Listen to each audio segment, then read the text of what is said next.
Ladies and gentlemen, it's time for... It's the Real Jonathan Smith Show on Indy's Sports Ticket, 1430 AM and 99.5 HD2. What's going on? It's the Real Jonathan Smith Show here on Indy's Sports Ticket. Hope you're having just the best day. I know I am. Had a great morning. I worked out this morning. I got up early. Oh, it was great. Just a great, fantastic morning so far. And I've got takes upon takes upon takes, and I'm just ready to get them all off of my chest. So thanks for tuning in here to the Real Jonathan Smith Show. So I want to start with a little bit of kind of college football, really just football in general. I love college football. Okay, grew up every Saturday morning. We're waking up, me, my dad, my brother, we're watching College Game Day, and then we're watching all the games, every single one. I grew up in the South, where college football is king. Up here, Midwest, Indianapolis, the NFL, very much the king, okay? But because I love college football so much, I keep track of everything that happens, every single thing, because going back to my roots of waking up, watching Darren McFadden run for over 300 yards against South Carolina, multiple touchdowns, and Steve Spurrier still not putting him on his Heisman ballot. You know, we're going all the way back. That's like 17 years ago. Okay, I love college football. Darren McFadden snubbed twice to the Heisman, by the way. But I'm not, let me relax a little bit. I love college football. I track everything, especially over these past couple years, because college sports in general, but especially college football, has changed a ton. Okay, NIL, the transfer portal, right? Like the two biggest buzzwords in college football. You walk into a sports bar on a Wednesday night, man, you breathe those two words, you can get people firing off takes really quickly. Okay, those two things have completely changed and revolutionized not only college football, but college basketball and college baseball and every other major college sport. And, with NIL and with the transfer portal, we have seen several teams pivot. Okay, really every team. Okay, Alabama now recruits the transfer portal really hard. They give out a bunch of NIL money. Ohio State does the exact same thing. They recruit the transfer portal. They give out a bunch of NIL money. So does Texas and Utah and Washington and Oregon and Florida and every major college football program. Miami, who's going to be really good this year. Every major college football program has pivoted to this new way of doing things, because that's what you have to do to survive and stay at the top. Okay, sports, it's like the jungle. You can adapt or you can die. Just ask any Major League Baseball player. Okay, without fail, it always happens. Guy gets called up. They hit like 350 in their first 2 months. And then teams go back, they look at those first 100 bats, and they're like, okay, he doesn't hit this, or this very well, so we're going to throw him all that. And then they either have to adapt and learn how to hit that pitch, or they die. Same thing in every sport, because sports are constantly changing. And when I talk about college football teams pivoting, every team has done that except for one. And that one team is Clemson. Go back 6 years.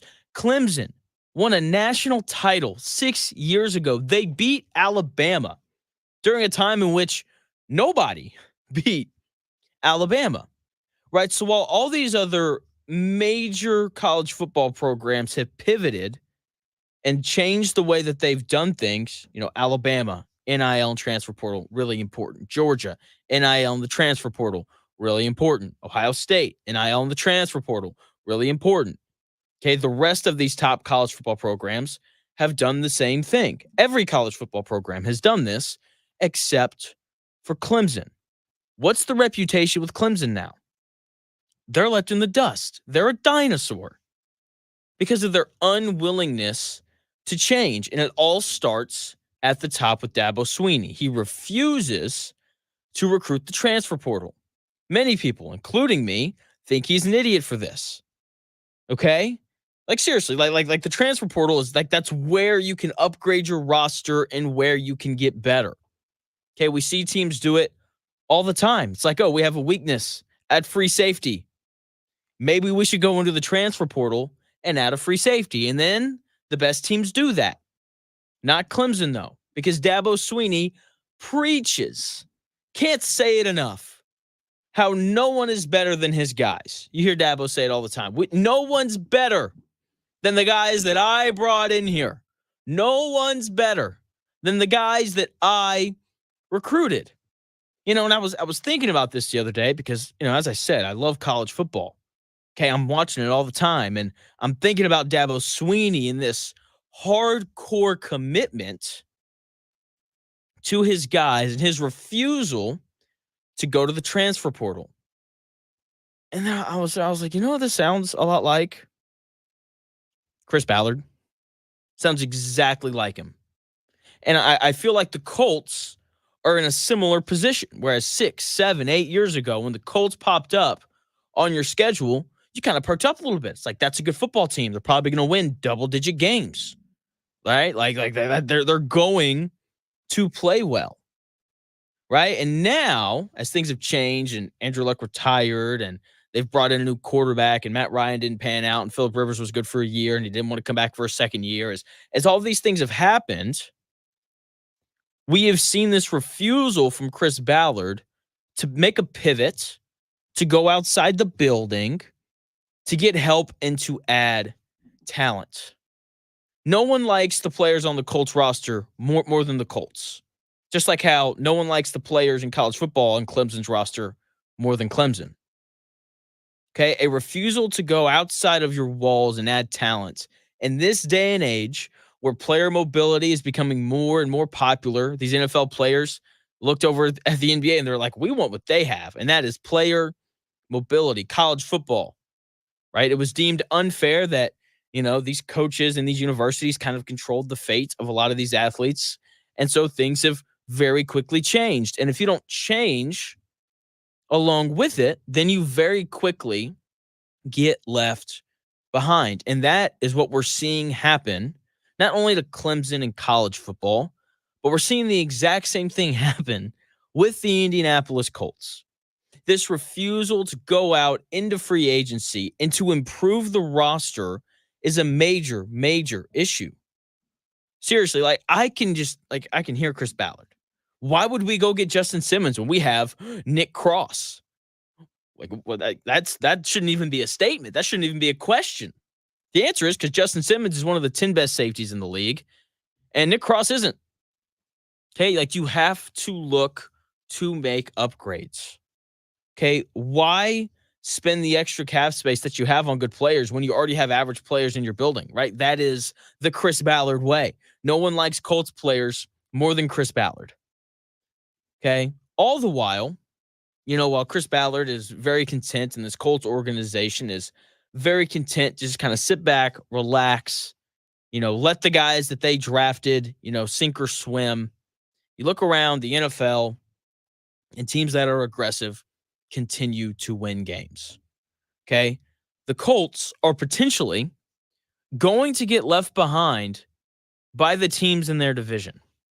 If the Colts finished in last in the AFC South this year, I think we would all be surprised, but we wouldn't be stunned.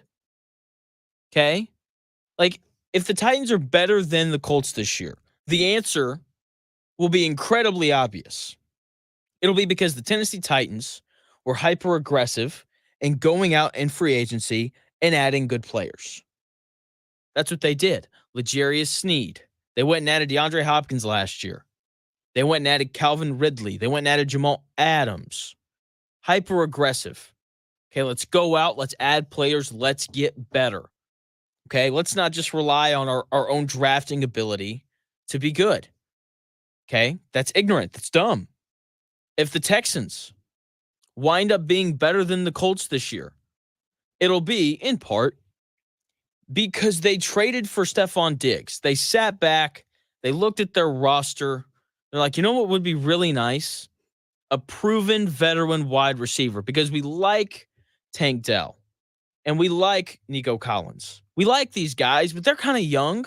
It'd be nice if we had a veteran presence, a guy that we know that we can depend on week to week. So they're like, okay, let's go get Stephon Diggs. And they did. That's smart. You have to be willing to go outside of your building and add players. let's look at the Jaguars. If the Jags finish ahead of the Colts in the division this year, it'll be in part because they went out and they added Eric Armstead, one of the better defensive linemen in the NFL, a guy who can get after the quarterback and create a pass rush. Now, when you head down to Jacksonville, or in Jacksonville comes to your city, you got to block Josh Allen on the edge, who's incredible, 17 and a half sacks last year. And you have to try to block Eric Armstead, who's been an absolute beast in San Francisco for most of his career. Now he's in Jacksonville for the next 3 years. 3 years, $51 million. That's how much he's making down there. Okay, so they add him on the defensive side of the ball. And look, if the Jags are better than the Colts, it'll also be in part because they went out and they signed Gabe Davis, a good, legitimate, deep threat wide receiver. Okay, it's like teams in the AFC South are making moves. They're looking to make improvements on their roster.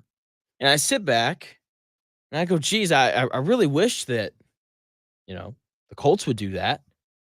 Who the Colts had this offseason? Raekwon Davis, who's a good player.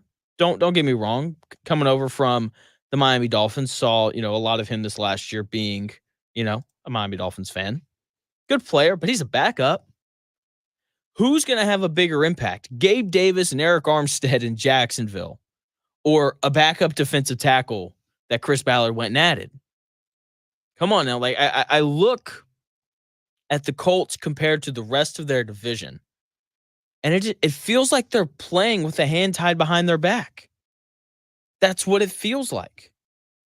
It's like we are only going to build through the draft. That is it.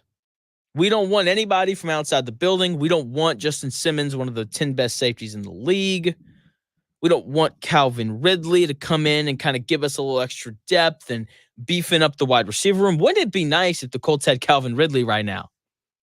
That Josh Downs injury wouldn't be as big of a deal if they had a guy like Calvin Ridley or Stephon Diggs.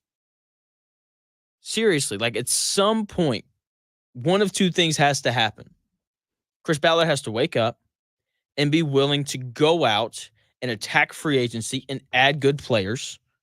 Okay, even if you already have good players at that position. Like imagine if he'd gone out and signed Christian Wilkins, who's now playing for the Raiders, one of the better defensive tackles in the NFL. I don't know if you watched the first preseason game, but man, the back end of that defensive tackle unit's terrible. It's rough. So even if it's just shoring up depth and adding pieces or just adding good players, I'm a believer that the more good players you have, the better you're going to be. I know that's not some, wild, groundbreaking take. But seriously, like look at the Colts compared to the rest of their division. They are very quickly going to get left behind if there is not a change in philosophy. The same thing that happened to Clemson, a team 6 years ago that was competing for and winning national titles, is now being left in the dust. When college football teams see Clemson on their schedule, it's like, oh, they'll be good, but that's nothing we can't handle. I think NFL teams had the exact same response to the Colts. It's like, oh, we got to play the Colts. They went like 9-8 last year. I think they went 9-8 the year before that, and the year before that, and the year before that, and it's like they're average, like if we don't play our best, they can definitely beat us, but that's nothing we can't handle. Whereas 6 years ago, when the Colts showed up, you're like, oh man, like we have to play well or we are going to lose. And part of that was because Andrew Luck was still around and all that, but still, the precedent remains the same. Look around the Colts division. Okay. Like they're making moves. They're adding players in the offseason through free agency and through trades. Meanwhile, the Colts are like, you know what? No, we're just going to draft guys and hope and pray that they turn out well. Hopefully, maybe we can develop these guys.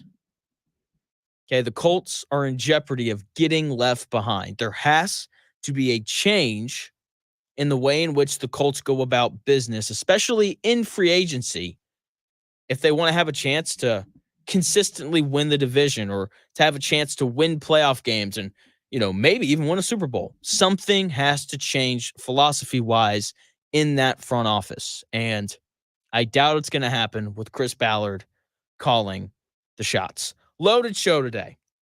Got a lot going on. Got a lot of audio, Anthony Richardson, Shane Steichen talking about various parts of the offense. NFL valuations came out over the weekend. JJ McCarthy tore his meniscus. Going to touch on that.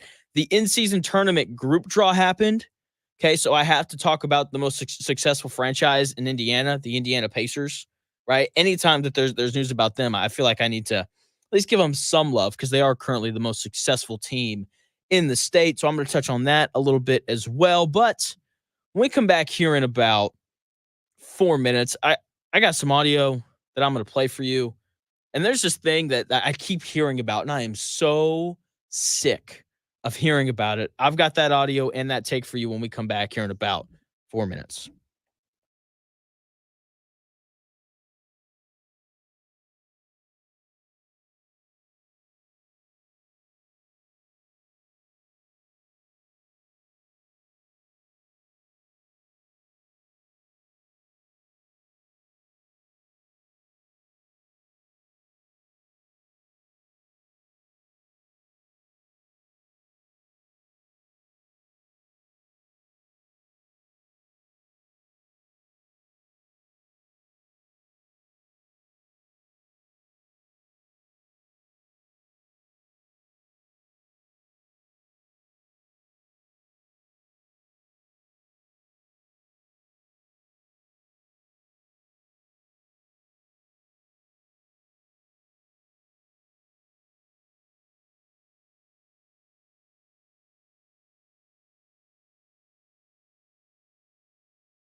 Often imitated, never duplicated. It's the real Jonathan Smith Show on Indy Sports Tickets, 1430 AM and 99.5 HD2.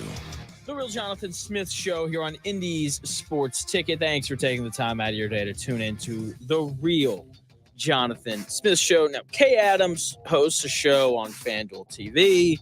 They do this thing where they go to literally every single training camp, every single one. And Indianapolis was their next stop yesterday. So Kay Adams sat down with a bunch of Colts players, Jonathan Taylor, Shane Steichen, Anthony Richardson, DeForest Buckner, so on and so forth. And, she did like 15 minutes with all of them.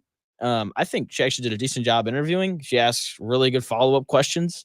She can be a little annoying though, so I don't know. But she asked Anthony Richardson this question, and I'm so sick of hearing about this. Here's Kay Adams talking to Anthony Richardson. I would like to agree. I feel like I'm different in so many ways. I'm not the average size quarterback. I'm 250 pounds. I don't know many quarterbacks in the league that's 250. I have a 40-inch vertical. I don't know many quarterbacks that have 40-inch verticals. And I'm decently fast, so I would kind of agree.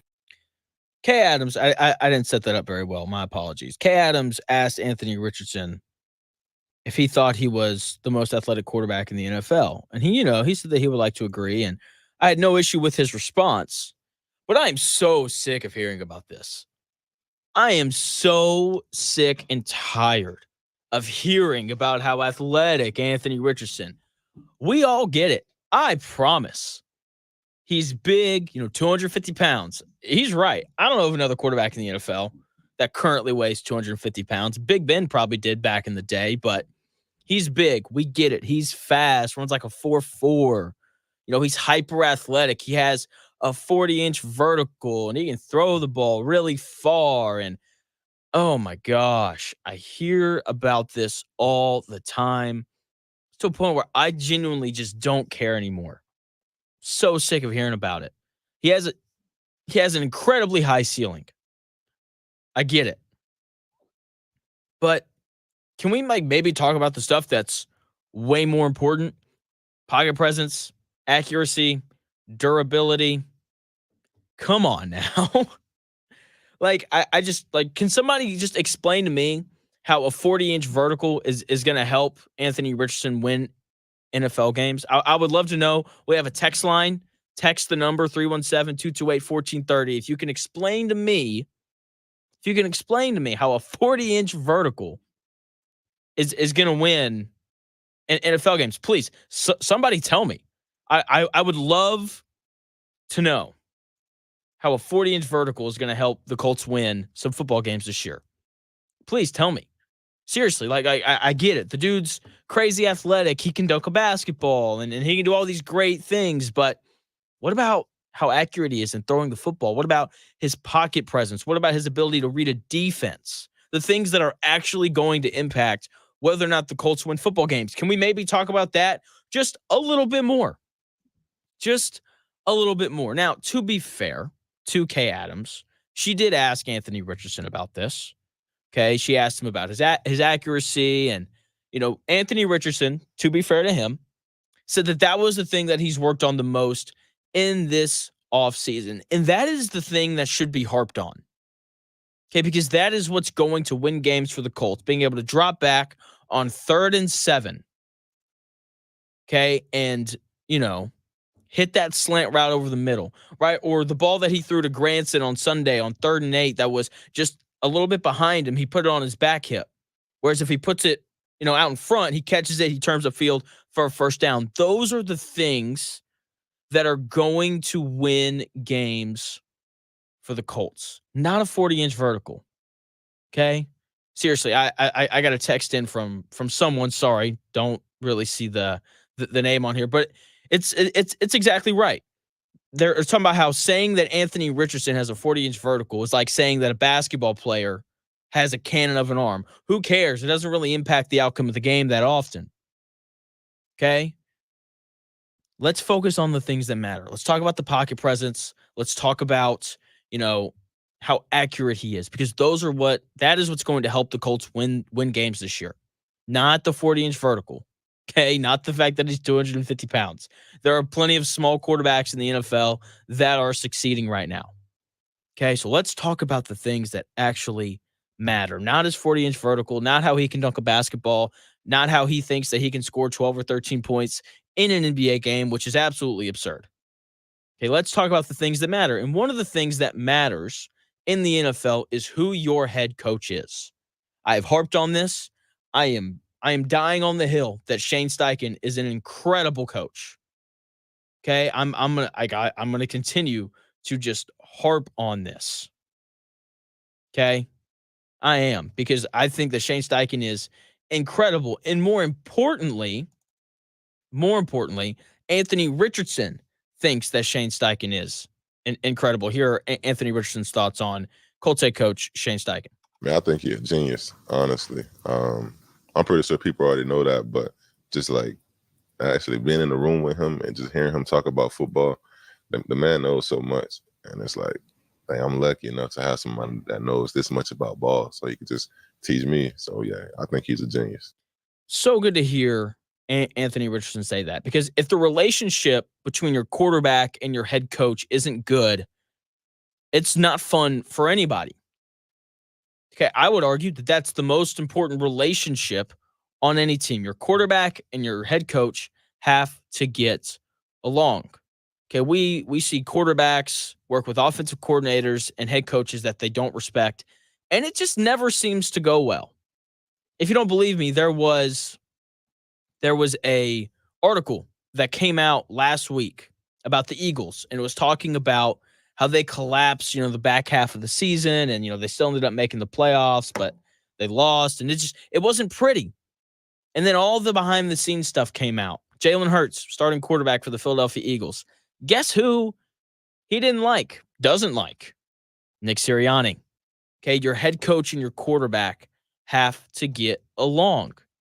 When we look at the Eagles, the second half of their season, they completely collapsed, in part because Nick Sirianni and Jalen Hurts didn't like each other. They couldn't get along. They couldn't coexist. There was a disconnect somewhere between the two. Okay, and it makes it hard to win football games when those two guys, your quarterback and your head coach, aren't on the same page. And it's like, well, Jonathan, that's only one. Aaron Rodgers and Matt LaFleur. Aaron Rodgers didn't respect Matt LaFleur. And that hurt the Packers, because I'm sitting back and I'm watching the Packers last year. I'm like, this team looks so different. And it wasn't because they had a new quarterback. It was because Matt LaFleur could actually run the offense that he wanted to run. I don't know if you remember, but when Matt LaFleur showed up in Green Bay, Aaron Rodgers went through the playbook and took out all the plays that he didn't like, and he replaced them with plays that he did like. And now, look, there's always going to have to be some sort of compromise between quarterback and head coach. But it's so much easier when your starting quarterback is completely bought into what your head coach has to say. And hearing Anthony Richardson just be like, the question is asked and the first words out of his mouth are, Shane Steichen is a genius. Like, that's important, especially for young quarterbacks. Okay, because like sometimes you get young guys in a building and they think that they know more than, whoever their head coach is. Okay, I'm watching Hard Knocks right now. I don't get that feeling from Caleb Williams and Matt Eberflus, but I wouldn't be surprised if that was kind of the dynamic there. But this is an important part of any offense. Quarterbacks and coaches have to be on the same page. Okay, Anthony Richardson having clearly an immense amount of respect for Shane Steichen is vital to his development. It's so much easier to listen to someone when you respect them. Okay, and I think that we're already starting to see this. Look, one preseason game, trying not to overreact. We have joint practices this week, second preseason game on Saturday. Once again, trying not to overreact here. But Anthony Richardson scrambled one time on Sunday, and he got out of bounds. Okay, he has, like that to me shows that he's listening to Shane Steichen, because I've got more audio coming up here in a minute on Shane Steichen talking about the importance of Anthony Richardson getting out of bounds. And if Anthony Richardson doesn't think that Shane Steichen is a genius, if Anthony Richardson doesn't have a profound amount of respect for Shane Steichen. Then he doesn't get out of bounds. He says, you know what, dude? You don't know what you're talking about. I'm going to lower my head and try to run over this linebacker because I'm 250 pounds and have a 40-inch vertical because that matters somewhere. Okay, so this is a good sign, and hopefully it leads to the development of Anthony Richardson. And Shane Steichen also sat down with Kay Adams yesterday, and he was asked, what was the good in Anthony Richardson missing some time last year, right? Because, you can find a little bit of good and even the bad things that happen. And here's what Colts head coach Shane Steichen had to say about Anthony Richardson sitting out for most of last year. Yeah, I think, with anything, I think all things happen for a reason, whether you want them to happen or don't happen, things happen in football. And, he got the chance to sit back and learn and be in that QB room and see Gardner, who's done it, for a while. So that was a great experience for him. And so now it's his team, obviously. It was his team last year and it's his team again this year. But he got to learn and sit and watch. And I think that, will pay dividends going forward. Can you take me into that a little bit more? What does that, when you get to sit and watch, what was maybe the one thing that you saw evolve, even though he wasn't on the field, about him? All we want to do is grow as people, as players, right? Yeah, I think those quarterback meetings are awesome. You know what I mean? I think there's a lot of detail that goes into those meetings. There's a lot of conversations that come up, within a game week. And for him to be in those and hear those from Gardner and Gardner's thoughts on certain things and how defenses are playing us, I think that was good for him to hear all that. So now, we're ready to go. That was Colts head coach Shane Steichen talking about the development of Anthony Richardson last year, despite him not really getting to play all that much, right? Because look, like we have seen quarterbacks develop despite not playing. Jordan Love, Aaron Rodgers, hey, Patrick Mahomes sat out an entire year. Not saying Anthony Richardson's going to be any of those guys, but we have seen guys develop over time. And even just in your life, I'm sure that you can, think back to times where you learned by sitting back and watching other people. Okay, like I learned something new every day. I try to in some way, shape, or form. And a lot of that comes from sitting across from Dan Dockich for 3 hours. He'll do something or he'll say something, and I'm like, oh, fair enough. I never thought about it that way. I've never delivered a take that way. So, you learn things through watching. And hopefully, everything that Shane Steichen is saying here is true. Because let's be honest, he's not going to go on national television and rip his quarterback and say he didn't learn anything last year. That's not going to happen. Okay? Because here's just the reality of the Colts season. Here's the reality of the importance that Anthony Richardson has for this Colts team this year. He has to be great. If he's good, if he's average, the Colts aren't winning the division and they aren't making the playoffs. Anthony Richardson has to be great this year for the Colts to have any shot at making the playoffs. Okay, because this defense is horrendous. So they better score a ton of points. They better figure out ways to score with 2 minutes left because there are going to be games where the Colts are down 31-35 and they have the ball with 2 minutes left and they have to score a touchdown in order to win. Anthony Richardson better be magnificent in those moments because if he's not, this Colts team isn't going to make the playoffs.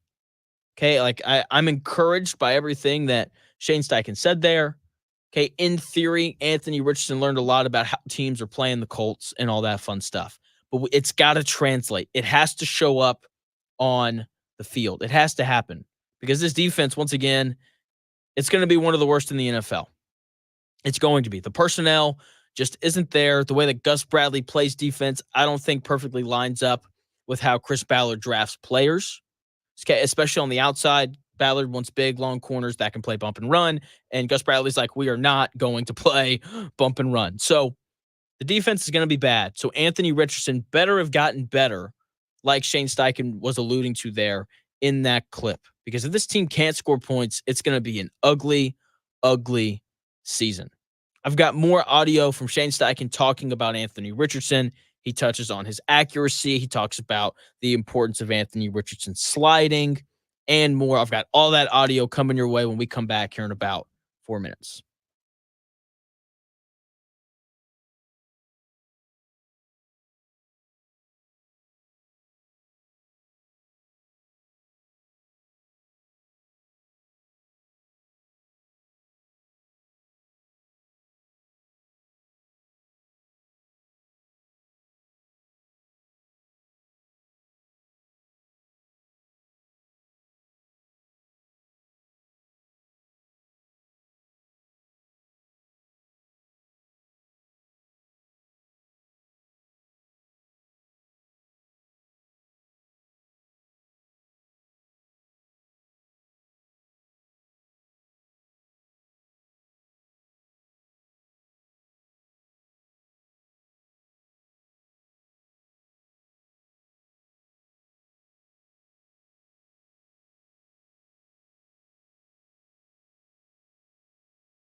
Welcome back to the real Jonathan Smith Show on Indy Sports Ticket, 1430 AM and 99.5 HD2. What's going on? The real Jonathan Smith Show here on Indy's Sports Ticket. Thanks for taking the time out of your day to tune in.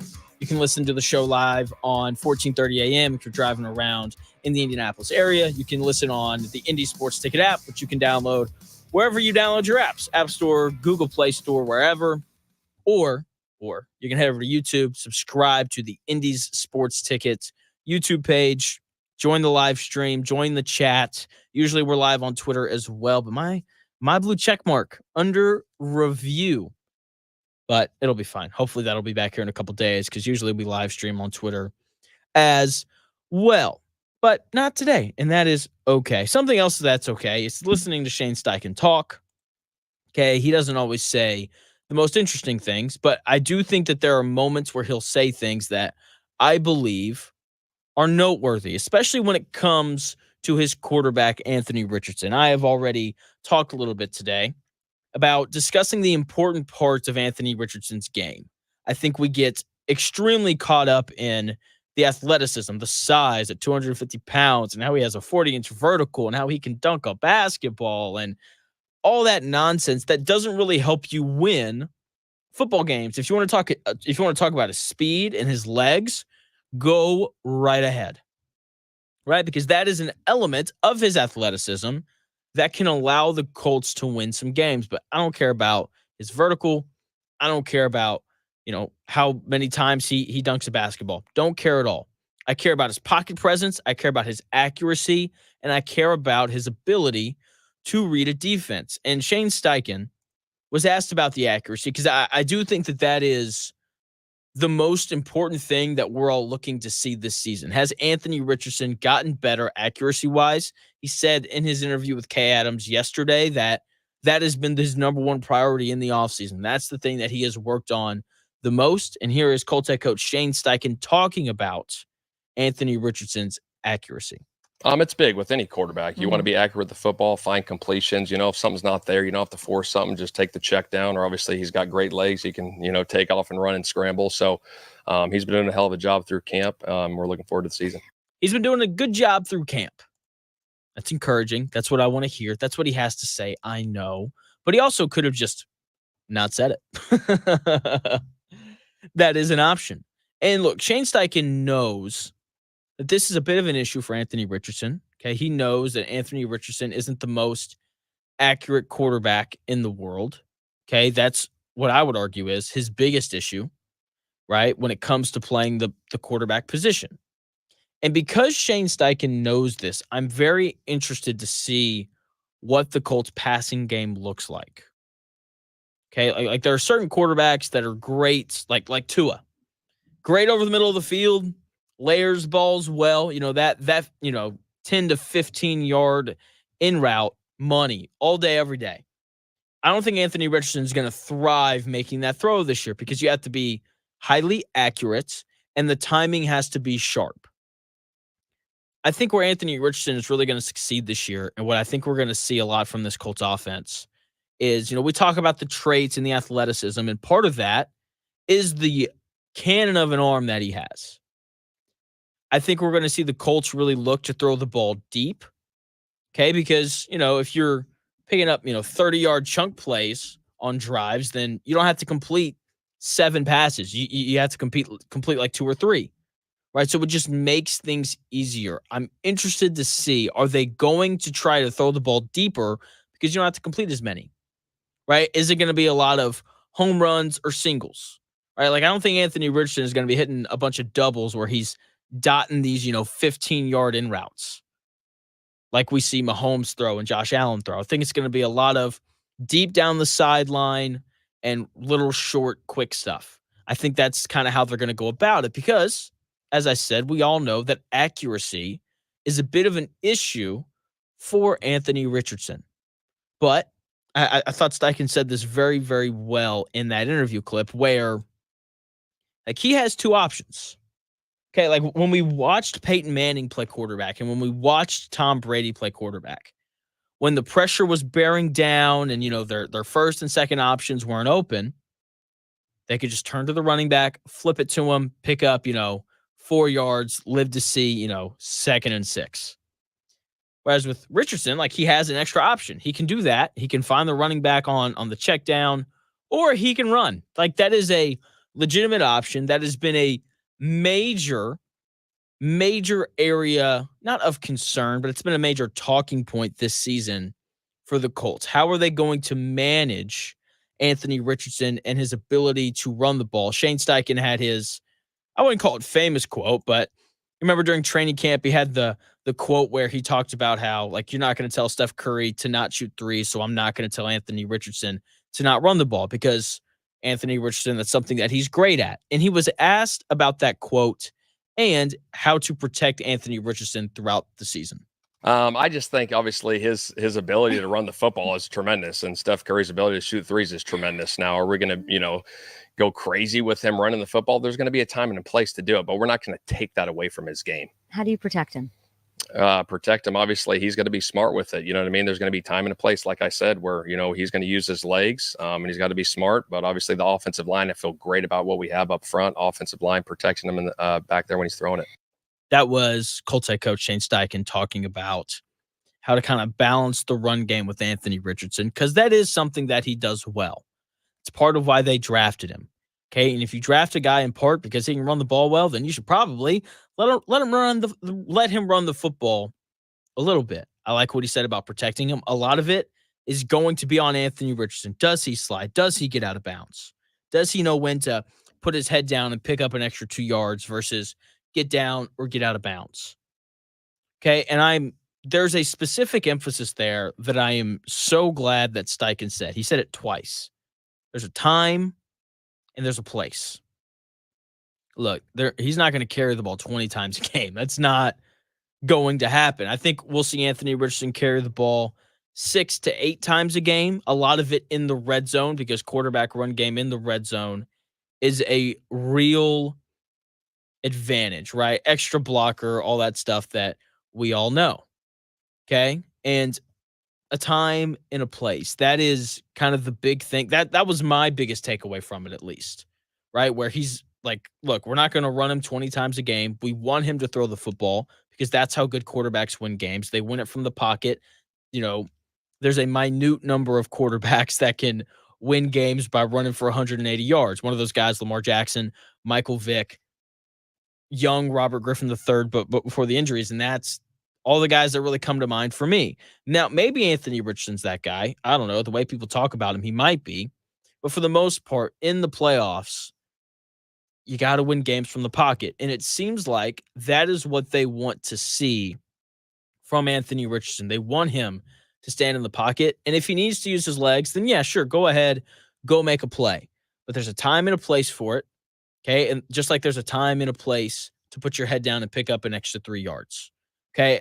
And look, like I said, we've already seen this in the first preseason game. Anthony Richardson is in tune with this. I feel like this is a key point that has been stressed throughout the offseason.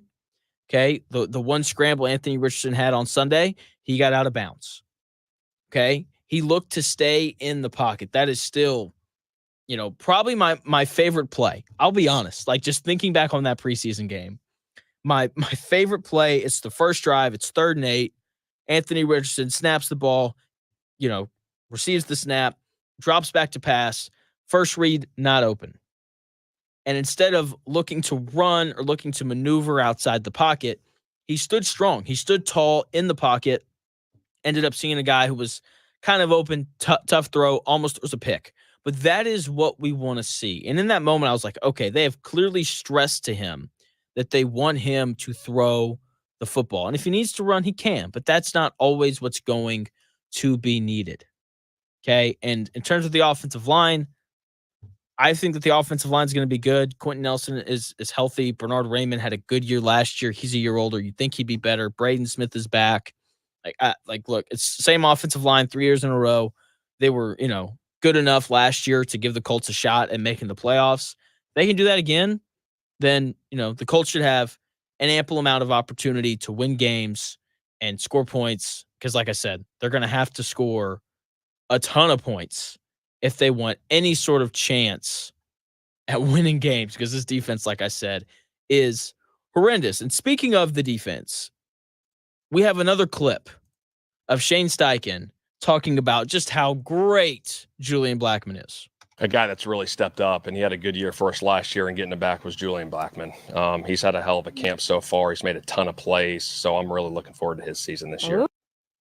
Julian Blackmon, I swear, every time I'm pulling Colts audio, every time I'm listening to what Chris Ballard or Ed Dodds or Gus Bradley or Shane Steichen or Zaire Franklin or Anthony Richardson or whoever, they've always got some sort of comment on Julian Blackmon.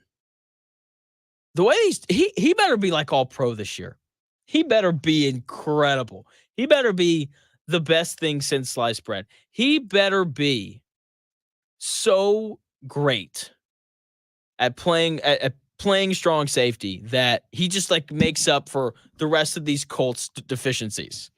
Okay? Like everybody in that Colts building absolutely swears by this guy. Absolutely swear by him. Oh, Julian Blackmon, man. He made like 37 plays I've never seen a guy make before. I mean, just, it's relentless.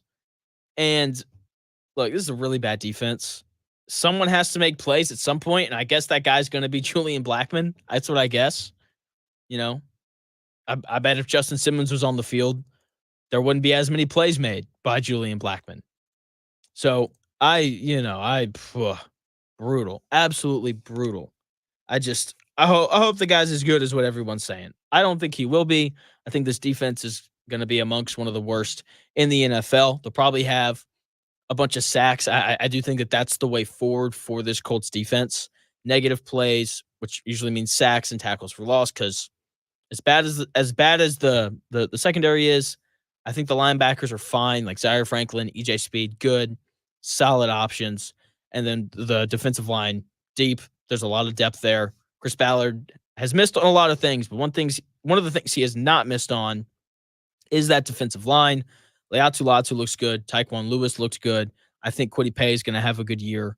Okay, DeForest Buckner is a solid option in there. So I do think that this defensive line is going to have an impact. But if they don't, man, the secondary is going to get absolutely lit up. And hopefully, Julian Blackmon is as good as everyone's saying. Then maybe, just maybe, he can make up for this lack of production and lack of talent on the back end.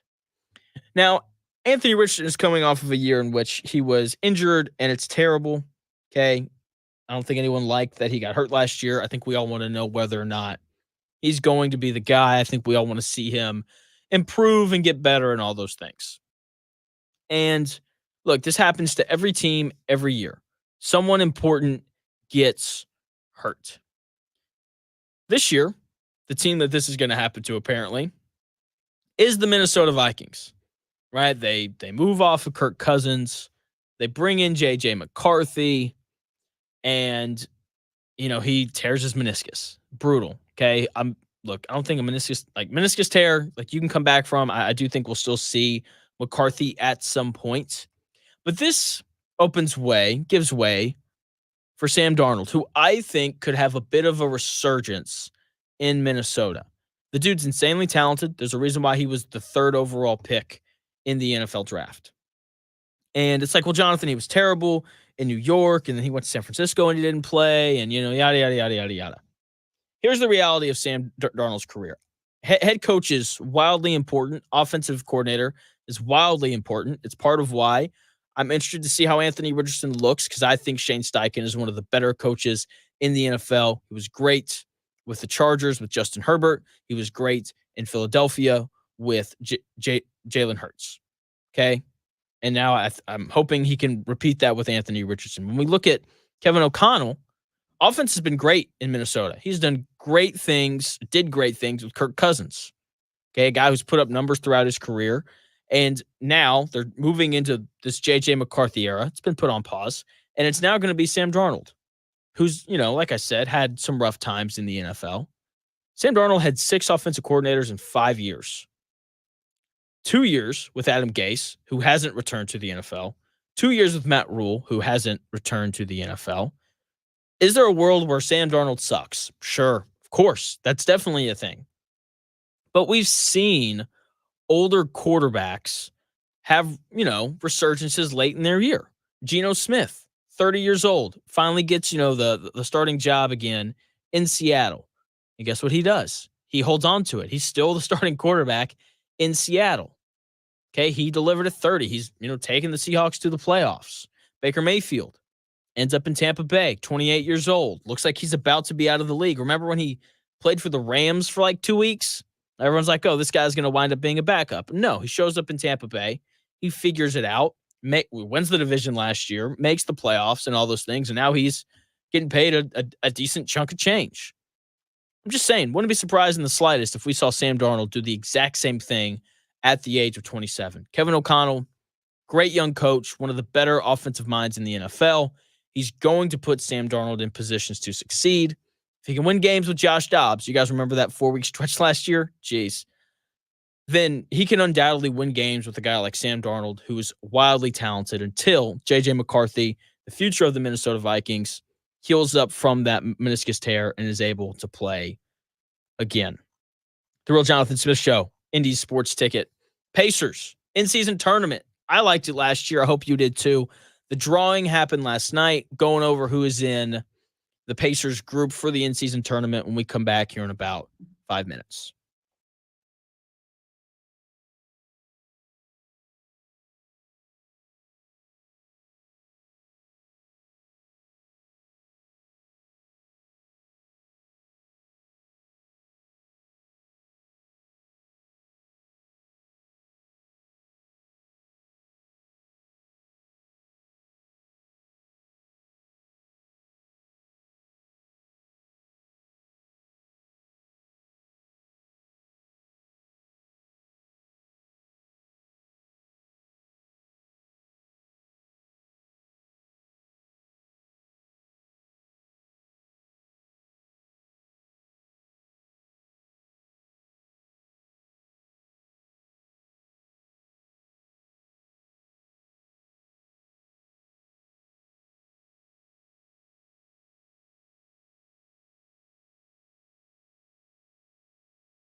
Ladies and gentlemen, it's time for It's the Real Jonathan Smith Show on Indy Sports Ticket, 1430 AM and 99.5 HD2.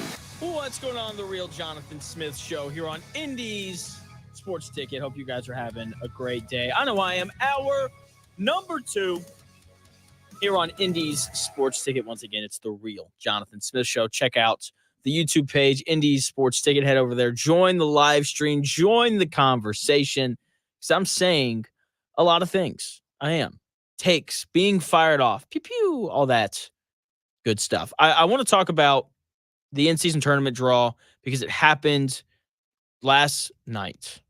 Okay, in-season tournament, the Pacers played for the in-season tournament title last year, losing to the Los Angeles Lakers. I think that was around the time that everyone, I think, started to get excited for this Pacers team. Okay, because look, this Pacers team is good, right? Like they were good last year. Okay, they're going to continue to be good this year, right? With the addition of Pascal Siakam and bringing back Obi Toppin. I still think that Jarris Walker is going to wind up being good. I know some people disagree with me on that. We'll see. I just think that the Pacers were good last year, and there just weren't a ton of minutes to go around. And so I was sitting back, and let's start with the Pacers group before I get into the other groups. So for those of you who don't know how this works, basically they take a hat, they put all 15 East teams in it, and then they draw 5 at a time, and that is your group. I think that they should just do the divisions, but hey, I guess, we aren't quite that smart yet in the NBA, and they do the same thing with the Western Conference. So in theory, you could have, in the West, you could have the Timberwolves, Mavericks, Nuggets, Warriors, and the Suns all end up in the same group, and that would be the group from hell. That would be terrible. Okay, so it's all drawn randomly. So let's start with the Pacers group. Very winnable. It's the Bucks, who the good old Pacers dominated last year. The Pacers, obviously. The Miami Heat, who present some interesting challenges. The Toronto Raptors and the Detroit Pistons. This group, very winnable. Okay? Like, when you have to play the Raptors and the Pistons, like, those are the easy wins. Okay? Those should be wins. Go ahead, put them on the board. Okay? I know that the Pacers struggled last year when it came to playing against some of the lower teams kind of in the NBA. But this year, they're going to be a year older, bringing in a guy like Pascal Siakam, a little extra offense, a little extra defense there, should help them beat teams like the Pistons and the Raptors and the Hornets and the rest of the teams that are going to be bad in the NBA this year. So this group is very winnable. The question is, how do they do against the Heat, who are going to be tough because the Heat are always tough? And how do they do against the Bucks, who are coming back for vengeance after the way that the Pacers just absolutely crushed them last year every time that they played? So going to be interesting to see how that looks. All in all, I think that the Pacers got a relatively easy group. Didn't think that they got the easiest group, though. East Group C is an absolute joke. This is why I don't like the random drawing. Like, the Celtics are in a group with the Cavaliers, who are fine. But then it's the Bulls, the Hawks, and the Wizards. Those could potentially be 3 of the 4 bottom teams in the Eastern Conference. So the Celtics are going to cakewalk through that. Toughest group, though, by far, West Group C. Nuggets, who were, a team that could possibly win a title this year. The Mavericks, who won the West last year and are looking to win a title this year. The Pelicans, who are freakishly talented. Zion, just a question mark. The Warriors, so Steph Curry and those guys, like, always got to be mindful of them. And the Grizzlies, who are young and highly talented. Obviously, John Morant didn't play last year. I'm going to sidestep that whole conversation. But that West Group C is loaded with dudes. I mean, I think that's hands down the hardest group. But the Pacers, very, very winnable. Very, very winnable in their group with the Bucks, Heat, Raptors, and the Pistons. Let's transition back now to a little bit of football.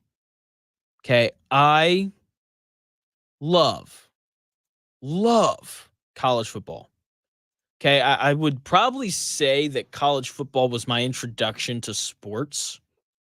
Okay, I grew up in the South, Tennessee, Arkansas. My dad, he's from Arkansas, so we are Arkansas Razorback fans, go Hogs, all that good stuff.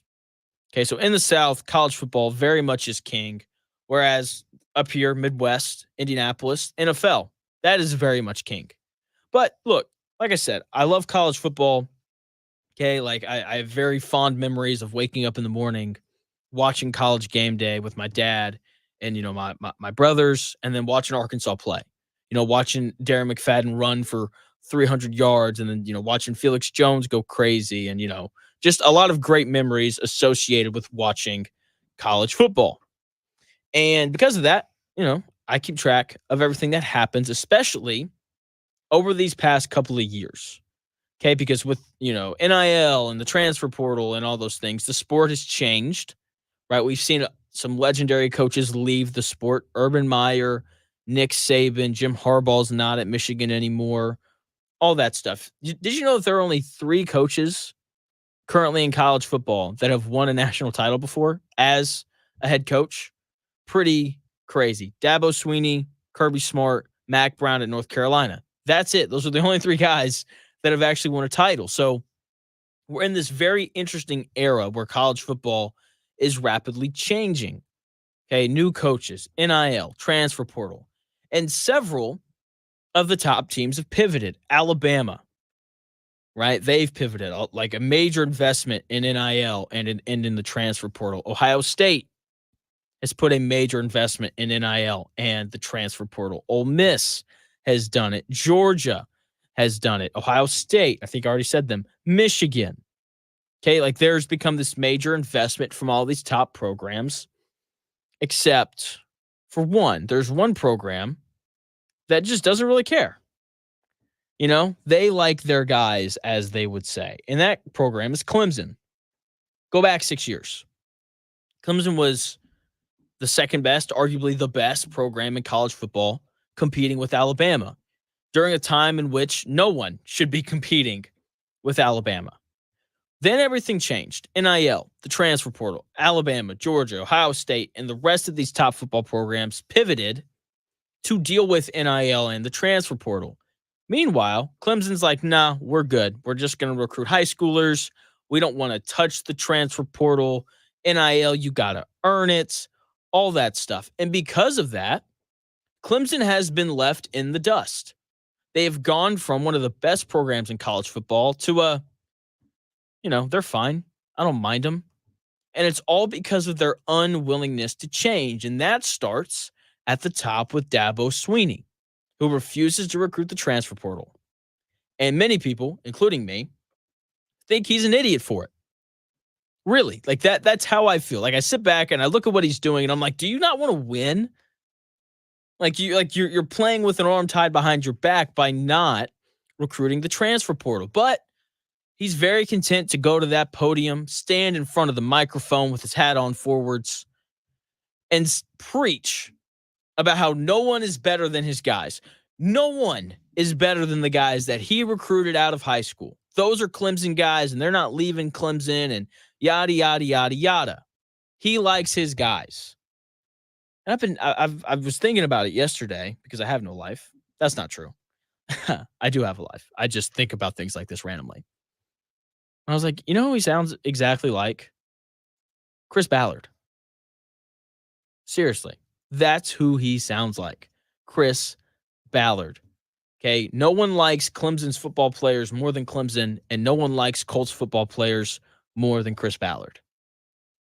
Okay. Clemson is, refusing to go outside of their building to get help and to add talent. And it's part of why they've kind of seen this fall from being one of the top programs in college football. And it's the same thing with the Colts. 6 years ago, when you saw the Colts on your schedule, you perked up and you sat back and you were like, we have to play well that week because the Indianapolis Colts are coming to our city, or we have to play well that week because we're headed to Indianapolis and they're going to give us a tough game. That's how it was 6 years ago. And now, like Clemson, when you see the Colts on your schedule, you're like, they're gonna go like 9-8. Like if we don't play well that week, like we'll probably lose, but we don't have to play our best in order to win. Okay, and I believe that a large part of that is because there's this refusal from Chris Ballard to go outside the building and add talent. Okay, free agency, it is a tool. It is something that you can use to get better. And Chris Ballard's like, nah, we're good. We'll just draft guys and we'll develop them, even though, look, the NFL draft's a crapshoot. No one knows who's going to be good and who's going to be bad. We can make educated guesses based off of how they do in college, but guys don't always pan out. So because of that, you have to use free agency to shore up the spots where you missed draft-wise. And Chris Ballard doesn't do that. He made a mistake in drafting Nick Cross. Okay? Like, we got 2 years of film. He hasn't looked great. I know he looked fine in the first preseason game, but the history of the tape tells me that he's not going to be great. And he's definitely not going to be better than Justin Simmons, who's just sitting out there. Okay, they can go get him whenever they want. They have a bunch of extra cap space. Okay, I had someone DM me on Twitter and ask me if I thought that, Jim Irsay told Chris Ballard, to save money.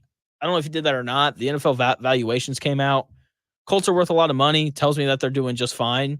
So I would hope not. I'd like to think that Jim Irsay wants to win games, but maybe that's the reality that we're dealing with. But I don't think that it is. But seriously, like why not go get Justin Simmons to play free safety? Like, that's the guy. That's the answer. Use free agency to improve your roster. That's what a lot of NFL teams do. And I can just, hear Chris Ballard, someone walking into his office and saying, hey, man, I think we should go get Justin Simmons. And Chris Ballard's like, why would we get Justin Simmons when we have Nick Cross? It's like, what? That doesn't even make sense. It's like, hey, Chris, we've got the cap space to afford him. And he's like, why would we spend our extra cap space on good players that aren't here when we already have average players here? Like, what? It doesn't make any sense. Okay, and all the while the Colts are very content to just sit back on their hands and, watch free agents go to other teams, they're slowly getting left behind. Okay, and there's a real potential that we really see it for the first time this year. If the Titans are better than the Colts this year, it will be because of how aggressive they were in the offseason in adding players, whether through free agency or through trades. L'Jarius Sneed is now a Tennessee Titan because the Titans were aggressive. DeAndre Hopkins is a Tennessee Titan because the Titans were aggressive last year. Calvin Ridley is playing for the Titans because the Titans were aggressive in the offseason and going and adding a wide receiver. Jamal Adams, he's playing for the Titans because the Titans were aggressive in going and adding a safety. Quandre Diggs is playing for the Titans because the Titans were aggressive in adding a free safety. If they're better than the Colts this year, it's not going to be because of how well they drafted. It's not going to be because of any of that. It's going to be because of their willingness to go out and add better players. Colts have no interest in doing that. They're just going to draft guys and cross their fingers that they turn out good. The Texans, if the Texans are better than the Colts this year, it'll be in part because they were aggressive in going out and adding Stephon Diggs. They sat back. They looked at their team. And they're like, hey, we could be really good next year. What do we need? Another wide receiver, a veteran, someone who's been around, someone who is going to consistently show up and play well. Who's available? Stephon Diggs. Okay, let's go get him.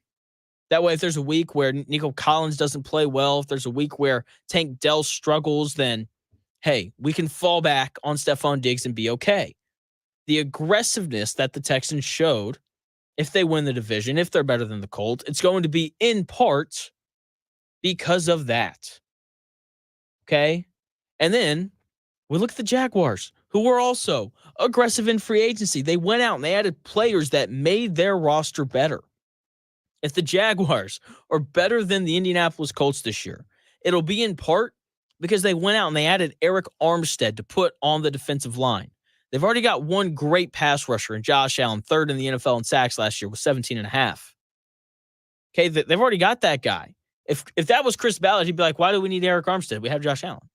I don't know. Maybe because the more good players you have, the better you're going to be. That would be the answer to that question. And the Jags were like, we don't want one pass rusher. We want two dominant pass rushers. So they went and they signed Eric Armstead to a 3-year deal, right? Because he's produced well in San Francisco. And they're like, we want more good players in our building. We don't care if we drafted them or not. So they go out and they add Eric Armstead, and that pass rush is going to be better. That defense is going to be better because of it. And they're like, we're not done. Calvin Ridley, see ya. Let's bring in Gabe Davis and let's draft a wide receiver in the first round.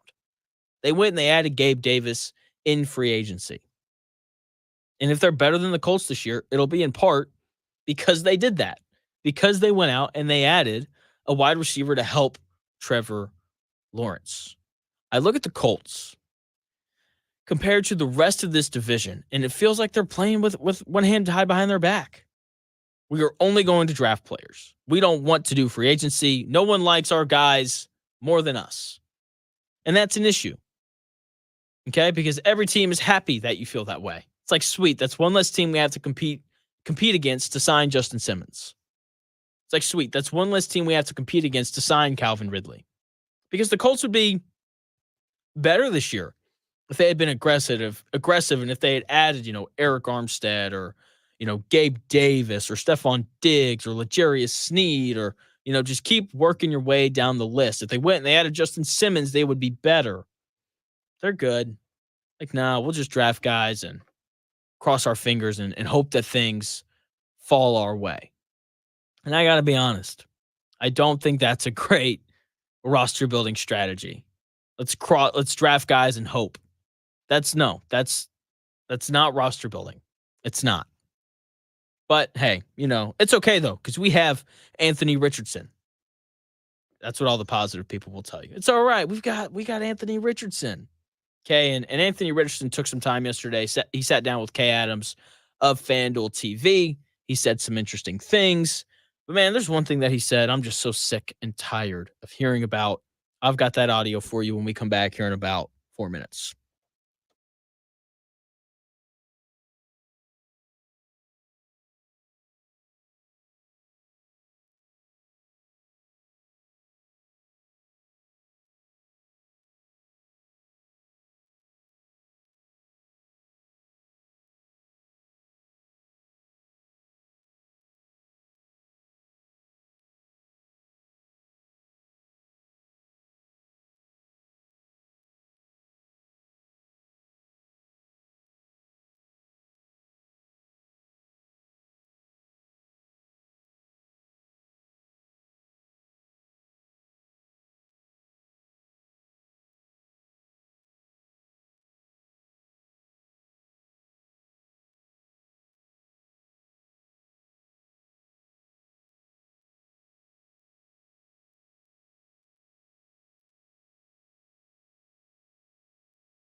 The best takes, stories, and entertainment. It's The Real Jonathan Smith Show on Indy Sports Ticket, 1430 AM and 99.5 HD2. What's going on? The Real Jonathan Smith Show here on Indy's Sports Ticket, 1430 AM. Thanks for taking the time out of your day to tune in. Football is around the corner. College football, professional, the NFL, not far away. Colts joint practices with the Cardinals today. Can't wait to see how that turns out. Another preseason game coming up on Saturday. Tuned in, ready to go for all of it. And, you know, look, these Colts players, they're excited. And that was pretty evident yesterday. Kay Adams, host of Up and Adams on FanDuel TV, her program, her show, they're doing, they're going to every team's training camp in the NFL. Yesterday, they winded up being with the Colts. And look, anytime you talk to Anthony Richardson, you have to ask him about athleticism, right? Because that is what he's best known for. So here is Anthony Richardson's response to being asked if he thinks that he is the most athletic quarterback in the NFL. I would like to agree. I feel like I'm different in so many ways. I'm not the average size quarterback. I'm 250 pounds. I don't know many quarterbacks in the league that's 250. I have a 40-inch vertical. I don't know many quarterbacks that have 40-inch verticals. And I'm decently fast, so I would kind of agree. Anthony Richardson's right here. There aren't very many quarterbacks in the NFL that weigh 250 pounds. There aren't very many quarterbacks in the NFL that, run a 4.4. There aren't very many quarterbacks in the NFL that have a 40-inch vertical. Here's my question. Who cares? I'm so sick of hearing about this. So sick of hearing about how athletic Anthony Richardson is. Is it a good thing? Yes, but we get it at this point. It's all I've heard about from the Colts and the conversation around Anthony Richardson for the last 2 years. Okay, like coming into the draft when it felt like that's who the Colts were going to take. That's all we heard about. Anthony Richardson, big, strong, fast, big arm, high ceiling. Heard that all the time. And that's all that we continue to hear. And I got to be honest, I do not care. I am so sick of hearing about it. He has a high ceiling. We know. I promise you we know. But what about all the other stuff that is significantly more important than weighing 250 pounds? What about all the things that are significantly more important than having a 40-inch vertical? Like, come on. Like, seriously. Like, can we talk about pocket presence? Can we talk about accuracy? The most important trait that a quarterback has to have to succeed in the NFL? So, like seriously, like, can we talk about the things that are actually important? And not to rip on Kay Adams too much. She did ask Anthony Richardson about his accuracy and if he had been working on it in the offseason. And Anthony Richardson responded saying that it's the thing that he's worked on the most in the offseason. Can we harp on that a little bit? Can we talk about that a little bit? Because it certainly didn't look like he worked on his accuracy in that first preseason game. Didn't look great. Okay? And it needs to look great because that is what is going to win games for the Colts this year. Not his 40-inch vertical and not the fact that he can, dunk a basketball. Who cares?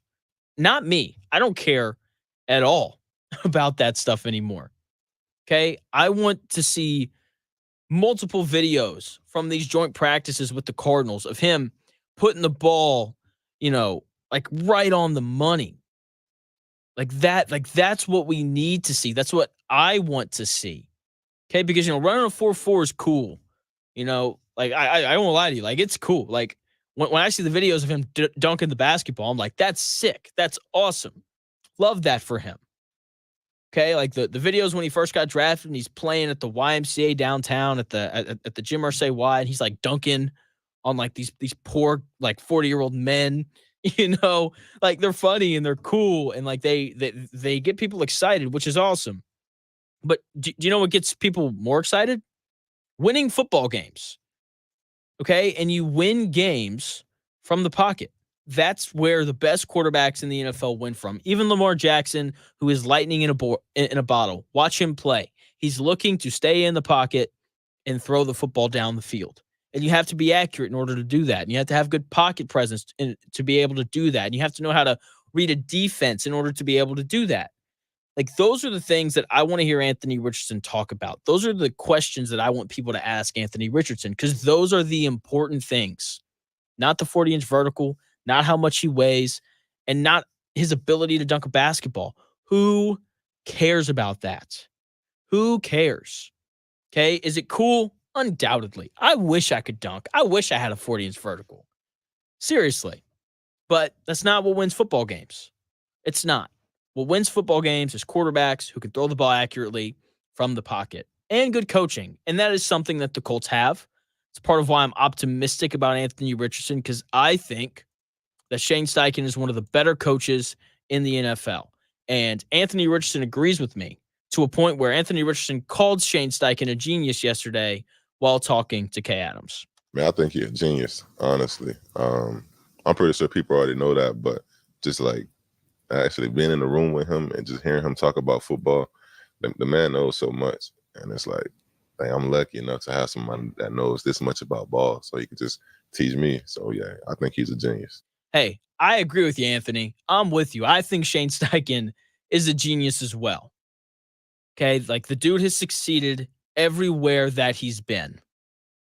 Okay, when he was in, Los Angeles, working for the Chargers, he helped Justin Herbert put together arguably the best rookie quarterback season we've ever seen. He set all sorts of records, right? Then he goes to Philadelphia and he gets to a Super Bowl as the offensive coordinator. Jalen Hurts almost won the MVP playing underneath Shane Steichen. Okay, and this is important. It is important that Richardson thinks that Shane Steichen is a genius. It is important that Anthony Richardson clearly has respect for Shane Steichen. We see quarterbacks work with offensive coordinators and head coaches all the time that they don't respect. And guess what? It never ends pretty. It never ends well. Okay, an article came out just last week about the Eagles and their collapse and during the second half of the season, right? They started like 10-0 or 9-0, whatever it was, and then they barely made the playoffs. And this article comes out and it starts to reveal all these things that happen behind the scenes. And the heart of it is Jalen Hurts and Nick Sirianni did not like each other. That was the heart of it. And because of that tension between the two, their whole season collapsed last year. Jason Kelce, who wanted to win another Super Bowl, wasn't an option for him because the quarterback and the head coach couldn't get along. Okay, here's another example for you. When the Green Bay Packers hired Matt LaFleur, guess what? Aaron Rodgers didn't like him. Took Matt LaFleur's playbook, went through it, ripped out all the plays he didn't like, and put in the ones that he did.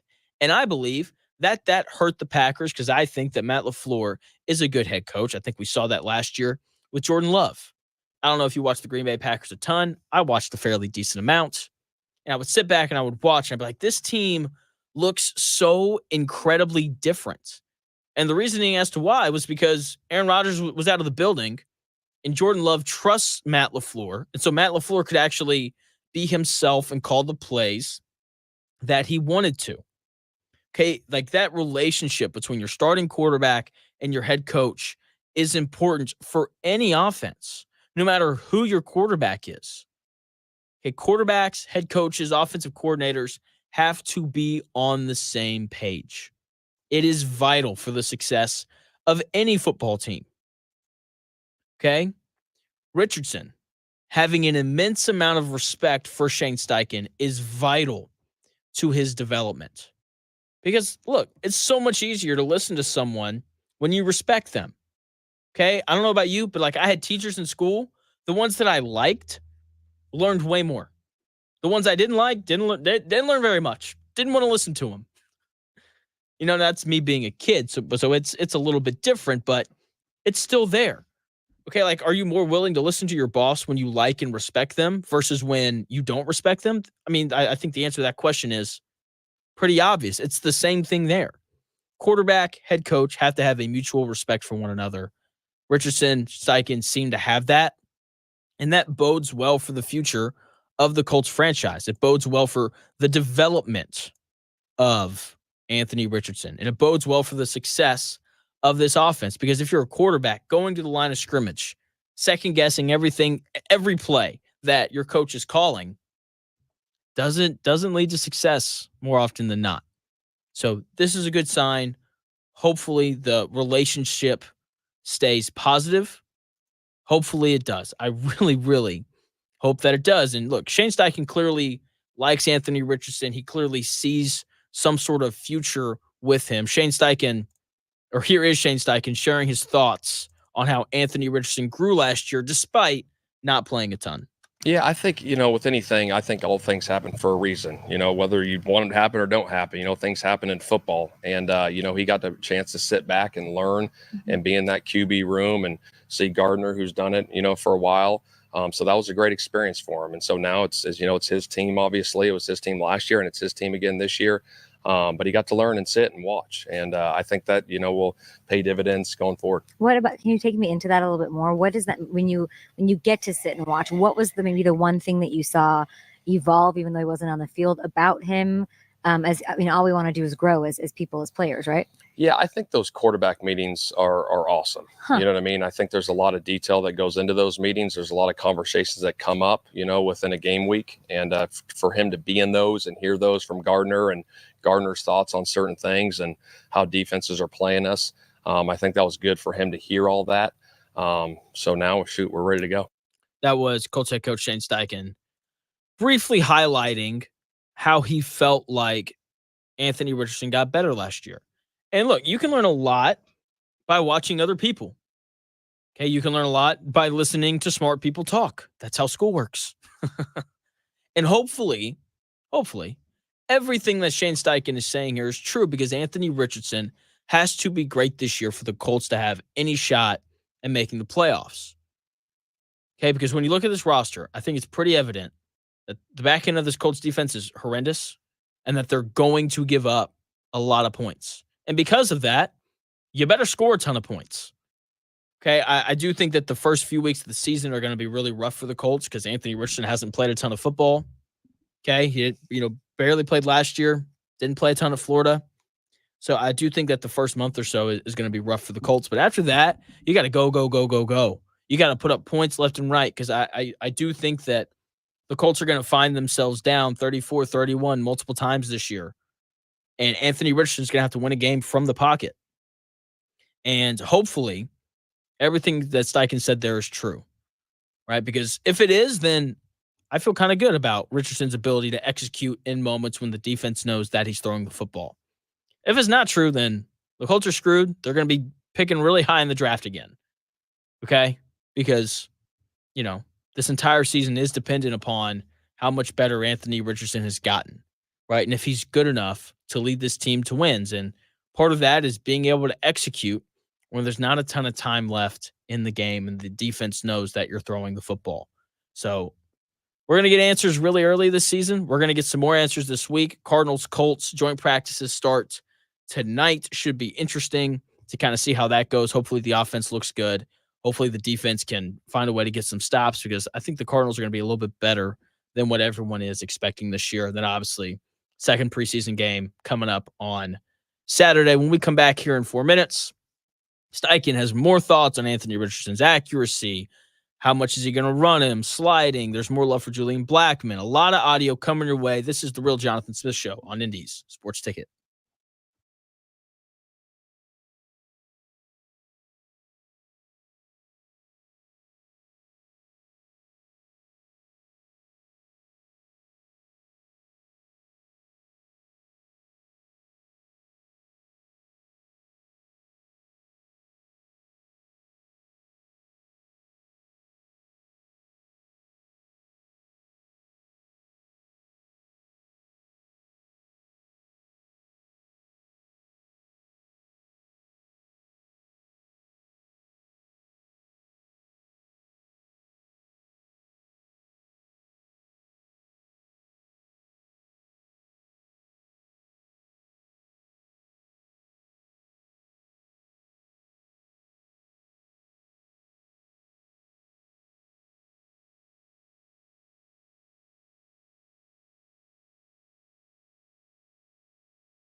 Hey there, homeowners. Are you tired of dealing with leaky, dirty, or damaged gutters? Well, it's time to meet the brothers that just do gutters. The brothers that just do gutters are your local experts in all things gutters. Whether it's installation, repairs, or maintenance, they have you covered. With summer storms on the way, don't wait till the next big one hits. Protect your home with top quality gutters from the brothers that just do gutters. Give Indy's most trusted team in the business today a call at 317-550-0205 for your free estimate. Give them a call today or visit brothersgutters.com and get your free estimate. Forget about those messy DIY gutter jobs. Let us handle it. The brothers offer a range of services to keep your gutters flowing smoothly year-round. 317-550-0205 or online at brothersgutters.com. Remember, when it comes to your gutters, trust the experts. The brothers that just do gutters. Reliable, professional, and here for all your gutter needs. Call today.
Unadulterated sports talk with unfiltered takes. It's the real Jonathan Smith Show on Indy Sports Ticket, 1430 AM and 99.5 HD2. The real Jonathan Smith Show here on Indy's Sports Ticket. Hope you guys are having a good day. It's Wednesday, halfway through the week. Let's go. Cannot wait for what the rest of the week has in store. Should be really good. Colts football happening tonight. Joint practice with the Arizona Cardinals. Preseason game 2 coming up on Saturday. Can't wait for all that. Don't think we're going to see a ton of the starters on Saturday. I think they're going to get most of their reps in that game, in the joint practices with the Cardinals. Just, you're allowed to run full speed and hit guys at practice 60 or 70 times, but no way we can allow that during the actual game. That, my friends, is not allowed, and that makes a ton of sense, I guess. With that being said, I want to continue to work through this audio that I have on Shane Steichen discussing and talking about Anthony Richardson, right? And, I've talked about it a little bit during the show. We talk a lot about the athleticism that Anthony Richardson possesses, but I don't understand how that wins games. Like a 40-inch vertical, really cool. I like seeing the videos of Anthony Richardson dunking a basketball. Like I said, they're fun. They're entertaining. That's not – I don't really care. That's not going to help them win games. Accuracy, pocket presence, reading a defense, those things are going to help the Colts win. So that's what I want to hear about. And Shane Steichen was asked yesterday by Kay Adams what his thoughts were on Anthony Richardson's accuracy and how that's kind of progressing. It's big with any quarterback. You want to be accurate with the football, find completions. If something's not there, you don't have to force something. Just take the check down. Or obviously he's got great legs. He can, take off and run and scramble. So he's been doing a hell of a job through camp. We're looking forward to the season. Shane Steichen talking about Anthony Richardson's accuracy. one of the most important things on this season. And look, Shane Steichen knows, okay, Anthony Richardson, not exactly the most accurate quarterback in the world. Okay. And that is arguably his biggest issue when it comes to playing the quarterback position. He's just not super accurate yet. Hopefully that gets better. Because Shane Steichen knows this, I'm interested to see what the Colts passing game looks like. Is it going to be a lot of deep shots? Because if you're picking up 30-yard chunks, then you don't have to complete as many passes. Whereas, if you're moving the ball 7-8 yards at a time, you got to complete more throws. And I just don't think Anthony Richardson's accurate enough to do that quite yet. So I'm kind of expecting for the Colts to try to throw more bombs down the field because you just don't have to be as efficient. Okay, so that is kind of one of my big questions around the offense is how do they deal with this lack of accuracy issue from Anthony Richardson, right? Because I don't think that one offseason is going to fix all of his, accuracy needs. I don't think that's going to happen, especially when he spent part of the offseason rehabbing this shoulder injury that he has. So how do the Colts kind of deal with that? Shane Steichen, a genius. Okay, I know he's going to have an answer for it. I'm just intrigued to see what that answer is. And I think the other thing that we're interested in seeing, and Shane Steichen kind of alluded to it in that clip, talking about how, Richardson can hit the check down or he can take off and run. That's a real advantage that the Colts have. Having a quarterback that can move around and be, explosive in the open field with his speed. And, it gives the Colts this extra layer in both the pass game and in the run game because, you guys remember Peyton Manning. If, the pressure was bearing down on him and guys weren't open, he had to throw it to the check down because he wasn't going to squirt out of the pocket and run for 12 yards. Wasn't an option for him. That is an option for Anthony Richardson, which is both exciting and slightly concerning, just given the injury history that, Anthony Richardson has. And so Kay Adams asked Shane Steichen today, like, what's his leash going to be on running the ball? She asked him about his quote about saying that, they don't tell Steph Curry to not shoot threes, so I'm not going to tell Anthony Richardson to not run the ball. With the idea being Anthony Richardson's great at running, so I'm not going to tell him to not do that, which is true, but there is definitely this area of how do you protect him? And Shane Steichen addresses all that in this clip. I just think obviously his ability to run the football is tremendous, and Steph Curry's ability to shoot threes is tremendous. Now, are we going to, go crazy with him running the football? There's going to be a time and a place to do it, but we're not going to take that away from his game. How do you protect him? Obviously, he's going to be smart with it. You know what I mean? There's going to be time and a place, like I said, where, he's going to use his legs and he's got to be smart. But obviously, the offensive line, I feel great about what we have up front. Offensive line protecting him in the, back there when he's throwing it. That was Shane Steichen talking about Anthony Richardson. How much you going to run him? How do you protect him? All those things. And look, a lot of the protection stuff is on Anthony Richardson. He has to be the one who chooses to slide. He has to be the one who chooses to get out of bounds. He has to be the one who chooses to throw the ball away before he gets crushed. Okay. And I am so glad at the point of emphasis that Shane Steichen had there. He said the same thing twice, in 25 seconds. There's a time and there's a place. I would argue that the time and place is not, on your own 30 with 12 minutes left to go in the first quarter. Okay. I would argue that the time and the place is in the red zone. Okay, that's where I really want to see the quarterback run game because that's where it gives you a real advantage, extra blocker, all of those important things. But Shane Steichen is so incredibly right. There is a time and there is a place, where instead of it, being where, you're supposed to put your head down and pick up an extra, 2 or 3 yards. There's a time and there's a place for it. And I'm going to go back to something that I said earlier. Anthony Richardson calling Shane Steichen a genius tells me that he likes and has a tremendous amount of respect for Shane Steichen, which means he's going to listen to him. Okay, when Shane Steichen says, hey, man, like we need to get out of bounds here. We need to slide here. We need to just throw the ball away entirely here. Anthony Richardson is going to hear that and listen to it. We've already seen it in the first preseason game. Okay, knowing that, Shane Steichen, likes the offensive line, like that's nice. But much of Anthony Richardson's ability to not get hurt and to stay on the field is going to be on him making those decisions to slide and get out of bounds. Sure, the offensive line being good is great. Okay, it is, but when you get tackled by a defensive lineman, they very rarely have a full head of steam. You more kind of get pulled down as opposed to tackled. All right, and I think you're more likely to get hurt when you're running full speed at someone who's running full speed at you.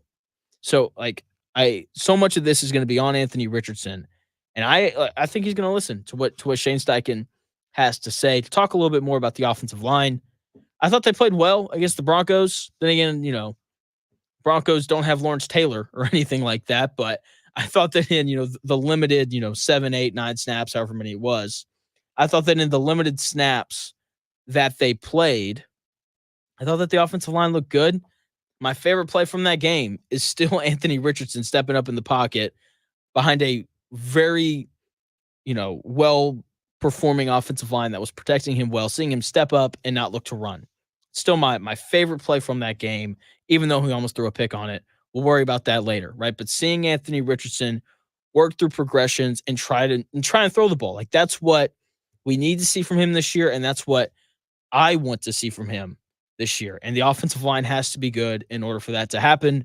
And hopefully Shane Steichen's right. Hopefully his feeling proves true and that the offensive line is, one of the better ones in the league. Hopefully he's also right about Julian Blackmon because, it's not a day of Colts media stuff if we aren't talking about how great Julian Blackmon is. A guy that's really stepped up, and he had a good year for us last year, and getting it back was Julian Blackmon. He's had a hell of a camp so far. He's made a ton of plays, so I'm really looking forward to his season this year. Julian Blackmon, this dude better be an all-pro. Seriously. Every time a coach, a player, anyone has an opportunity to talk about Julian Blackmon, or not even about Julian Blackmon, they're just who looks good? Everyone's like, Julian Blackmon looks incredible. Julian Blackmon is the next Jack Tatum or something just nuts like that. He better be insanely great this year because that's the way that he's being talked about and propped up. And here's the thing, though. Even on bad defenses, you're going to have guys shine. And when everyone else around you is terrible, you just tend to look a little bit better. But look, hopefully I'm wrong. Hopefully Julian Blackmon has the year of his life because the Colts are going to need that from him if they're going to have any chance whatsoever of getting stops because this defense is really, really rough. Last thing before I take off here, J.J. McCarthy tore his meniscus, and I just want to put the NFL world on notice right quick. That means that Sam Darnold is going to be the starting quarterback in Minnesota for a bit, and I'm telling you right now, Sam Darnold, don't be surprised in the slightest if he has this big resurgence in his career. Former number 3 overall pick out of USC. Dude's wildly talented, okay, in terms of actually throwing the football, okay? I'm not talking about his speed or his size or anything. He can actually, throw the football well, and he's accurate, okay? He just was stuck in a terrible coaching situation early in his career, and that really matters for guys. That's part of why I'm optimistic about Anthony Richardson because he's playing for a guy in Shane Steichen who is going to help him develop. Sam Darnold didn't have that luxury, okay? Sam Darnold had 6 offensive coordinators over a 5-year span. He was with Adam Gase for 2 years, who has not gotten another NFL job. He was with Matt Rule, who went back to college and probably isn't going to get another NFL job. Is there a world where Sam Darnold's just bad? Sure. No doubt. We see busting that happen in the NFL all the time. But just looking at things that have happened here recently in the NFL, Geno Smith, he gets the nod at 30 to be the starting quarterback in Seattle, and he takes them to the playoffs, and I think Seattle's going to be pretty good this year. Baker Mayfield, things don't go well in Cleveland. He ends up playing for the Rams on a random Sunday. It was wild. Okay, and they win, and people went crazy. He ends up getting a deal with the Buccaneers. They won the division last year. All that happened for him at 28 years old. So all I'm saying is I wouldn't be surprised at all to see Sam Darnold have a similar resurgence at the age of 27. Kevin O'Connell, great young coach. Okay, very much in that Shane Steichen area of smart, young offensive coach. Okay. And he's going to put Sam Darnold in spots where he can succeed. That's going to happen. Okay. If Kevin O'Connell can win games with Josh Dobbs, do you remember that? They trade for Josh Dobbs because they need a backup quarterback. They aren't going to play him because he just shown up. And then the starting quarterback gets hurt. And they're like, well, Josh, you're up, buddy. And then they beat Atlanta. And Josh Dobbs played out of his mind. Do you remember that madness? I do. If he can win games with those guys and Kirk Cousins, then he can win games with Sam Darnold until his rookie quarterback finally heals up. I hate that J.J. McCarthy got hurt. He's going to be really good. Okay, before the season started, after the draft happened, I said, don't be surprised if J.J. McCarthy wins Rookie of the Year because he's playing for a smart, young offensive coach. So much of every sport and whether or not a guy succeeds is who they end up playing for. Okay, like we talk about this all the time in the NBA. Same thing applies to the NFL, especially to quarterbacks. Okay, because like you have to, play for a guy that understands what you're good at and what you're bad at. And that's part of why I'm, once again, optimistic about what Shane Steichen has coming up this season for Anthony Richardson. Okay, because Shane Steichen succeeded in Los Angeles with Phillip Rivers. He succeeded in Los Angeles with rookie Justin Herbert. He succeeded in Philadelphia with Jalen Hurts. And he succeeded last year with Gardner Minshew, who's going to be Aiden O'Connell's backup. Okay, seriously. This dude can coach. Anthony Richardson can play. So much of success in the NFL is based off of, your head coach. And can they adjust to help your to help your quarterback have a good time and succeed? Can't wait for it. NFL season not far away. Colts joint practices happening today. They start tonight with the Arizona Cardinals. Another joint practice, I believe, tomorrow. Friday off. And then big scrimmage coming up on Saturday. Also at Lucas Oil. Should be a blast. Can't wait to hear about everything that goes on there. Excited for the press conferences to see what all of the guys say. That's going to do it here at the Real Jonathan Smith Show. Thanks for taking the time out of your day, to watch the show on YouTube if you watched it there. Indie Sports Ticket if you want to head over there and subscribe. Thanks for listening. Indie Sports Ticket app, 14:30 a.m., all that good stuff. The Dan Dockett Show coming your way next. Got a nice day lined up for you. Arizona Cardinals play-by-play guys joining at 1. Tom Lukenbill at 1:30. Clay Harbor at 2 o'clock. Just tons of stuff going on. Dan's show should be great today. That is coming your way here in about 5 minutes.